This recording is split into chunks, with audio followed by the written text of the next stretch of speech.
നമ്മൾ ഇന്ന് 5 മിനിറ്റിൽ തയ്യാറാക്കാൻ പറ്റുന്ന ഒരു പലഹാരമാണ് ഉണ്ടാക്കാൻ പോകുന്നത്. എല്ലാവരും വ്യത്യസ്തമായ പല കട്ട്ലേറ്റ് ഉണ്ടാക്കാറുണ്ട്. സാധാരണ സവോളയൊക്കെ വഴറ്റി ബ്രെഡ് ക്രാംസിലൊക്കെ മുക്കിയാണ് നമ്മൾ കട്ട്ലേറ്റ് ഉണ്ടാക്കാറ്. എന്നാൽ ഇന്ന് ഫ്രൈഡ് കിച്ചൺ സ്പെഷ്യലിൽ വളരെ വ്യത്യസ്തമായി പെട്ടെന്ന് തയ്യാറാക്കാൻ പറ്റുന്ന എന്നാൽ അതിലേറെ ടേസ്റ്റി ആയിട്ടുള്ള ഒരു പൊട്ടാറ്റോ കട്ട്ലേറ്റാണ് ഉണ്ടാക്കാൻ പോകുന്നത്. കുട്ടികൾക്കും മുതിർന്നവർക്കൊക്കെ ഒരുപോലെ ഇഷ്ടപ്പെടുന്ന സ്നാക്കാണിത്.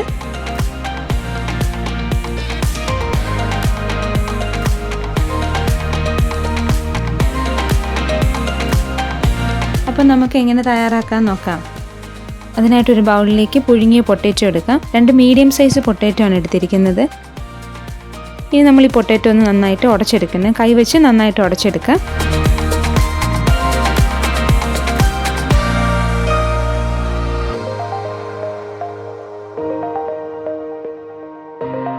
ഇനി ഈ ഉടച്ച പൊട്ടാറ്റോയിലേക്ക് നമുക്കൊരു മീഡിയം സൈസ് സവോള ചെറുതായി അരിഞ്ഞത്, പച്ചമുളക് ചെറുതായി അരിഞ്ഞത്. ഞാനിവിടെ ഒരു പച്ചമുളകാണ് എടുത്തിരിക്കുന്നത്. പച്ചമുളക് എരിവിനനുസരിച്ച് ചേർക്കാം. കുട്ടികൾക്ക് കൊടുക്കാൻ നേരത്ത് അവരുടെ എരിവിനനുസരിച്ച് ചേർത്താൽ മതി.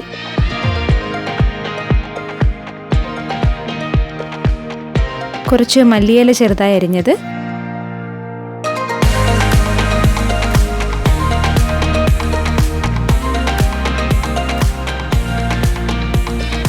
ആവശ്യത്തിന് ഉപ്പ്,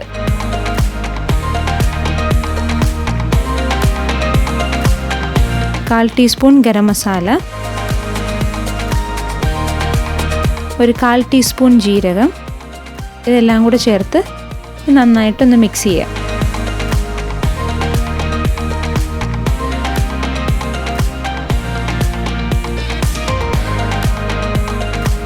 ഇനി നമ്മൾ ഇതിലേക്ക് റവ ചേർത്ത് കൊടുക്കുന്നുണ്ട്. അതിനായിട്ടൊരു 3-4 ടേബിൾ സ്പൂൺ റവ ചേർത്ത് നന്നായിട്ട് മിക്സ് ചെയ്യാം. ഈ മിക്സ് ഒരു നല്ല തിക്കായിട്ട് വരണം.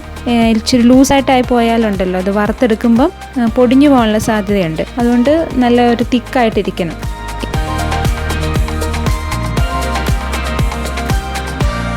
ഇത് നമുക്ക് പൊട്ടാറ്റോ കട്ട്ലേറ്റ് ഉണ്ടാക്കാനുള്ള പരുവമായിട്ടുണ്ട്.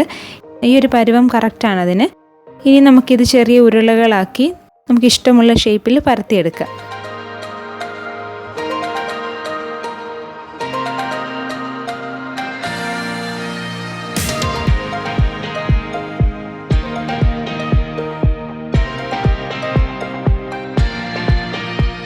ഞാനിവിടെ റൗണ്ട് ഷേപ്പിലാണ് എടുത്തിരിക്കുന്നത്. ഏത് ഷേപ്പാണ് നിങ്ങൾക്ക് താല്പര്യം ആ ഒരു ഷേപ്പിൽ ഉണ്ടാക്കിയെടുക്കുക. അതിനുശേഷം നമ്മളിത് ഫ്രൈ ചെയ്തെടുക്കുകയാണ് ചെയ്യുന്നത്. സാധാരണ നമ്മൾ കട്ട്ലേറ്റ് ഉണ്ടാക്കുന്ന പോലെ ബ്രെഡ് ക്രാംസ് മുക്കിയോ മുട്ടയിൽ മുക്കിയും ബ്രെഡ് ക്രാംസ് മുക്കുകയോ ഒന്നും ചെയ്യുന്നില്ല. നമ്മൾ ഡയറക്റ്റ് കുഴച്ചെടുത്തിട്ട് ഉരുളകളാക്കിയിട്ട് നമുക്കിഷ്ടമുള്ള ഷേപ്പിലുണ്ടാക്കി നമ്മൾ ഫ്രൈ ചെയ്യുന്നത്. പക്ഷേ നല്ല അടിപൊളി ടേസ്റ്റും ആയിരിക്കും ഇതിന്. സാധാരണ കട്ട്ലേറ്റിനേക്കാളും നല്ല ടേസ്റ്റിൽ തന്നെ നമുക്കിത് ഉണ്ടാക്കിയെടുക്കാൻ പറ്റുകയും ചെയ്യും. അപ്പം നമുക്കിനി ഇത് ഫ്രൈ ചെയ്തെടുക്കാം. അതിനായിട്ട് ഒരു പാനിലേക്ക് കുറച്ച് എണ്ണ ഒഴിച്ചു കൊടുക്കാം. എണ്ണ ചൂടായി വരുമ്പോൾ നമ്മൾ റെഡിയാക്കി വെച്ചിരിക്കുന്ന പൊട്ടാറ്റോ കട്ട്ലേറ്റ് ചേർത്ത് കൊടുക്കാം.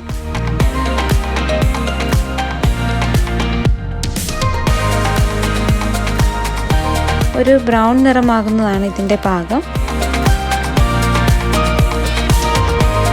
ഇപ്പോൾ നമ്മുടെ കട്ട്ലേറ്റിനൊക്കെ കളർ വ്യത്യാസം വന്നൊരു ബ്രൗൺ നിറമായി വന്നിട്ടുണ്ട്. ഇനി നമുക്ക് തീ ഓഫ് ചെയ്യാം. ഇതൊരു പാത്രത്തിലേക്ക് മാറ്റാം. നമ്മുടെ ടേസ്റ്റി ആയിട്ടുള്ള പൊട്ടാറ്റോ കട്ട്ലേറ്റ് റെഡി ആയിട്ടുണ്ട്. വളരെ ടേസ്റ്റിയും അതുപോലെ തന്നെ പെട്ടെന്ന് തയ്യാറാക്കാൻ പറ്റുന്ന ഒരു സ്നാക്സാണിത്. അപ്പോൾ നിങ്ങളെല്ലാവരും ട്രൈ ചെയ്ത് നോക്കില്ലേ? എന്നിട്ട് അഭിപ്രായം അറിയിക്കാനും മറക്കല്ലേ കേട്ടോ.